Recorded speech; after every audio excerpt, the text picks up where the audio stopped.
প্রচলিত গুরুবাদের ফর্মুলা এবং প্রচলিত ফর্মুলার পরিবর্তনে বিপ্লব।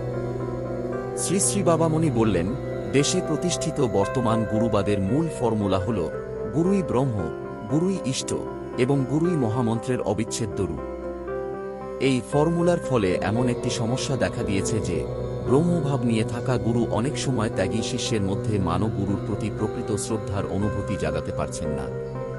শ্রী শ্রী বাবামণি আরও বললেন, যেদিন বহু প্রচলিত এই ফর্মুলা পরিবর্তন হবে, সেদিন ভারতের ধর্মজীবনে এক স্বাস্থ্যকর মহাবিপ্লব দেখা দেবে।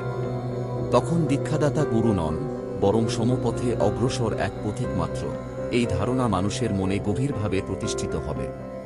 ফলে মানুষ মহামন্ত্রে দীক্ষা নিয়ে নিজের জীবনকে একান্তভাবে নামের শরণাগত করতে চেষ্টা করবে।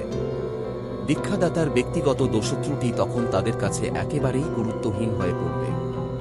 সেই সময় শত শত বিষয়ী আচার্য বিনা দ্বিধায় ত্যাগবুদ্ধি ও পথহারা পথিকদের মহামন্ত্র দিয়ে বলবেন, এই যে তোমার সামনে উপস্থিত প্রজ্বলিত অগ্নিসম উজ্জ্বল ও পবিত্র মহামন্ত্র, তিনিই তোমার একমাত্র অনন্য গুরু।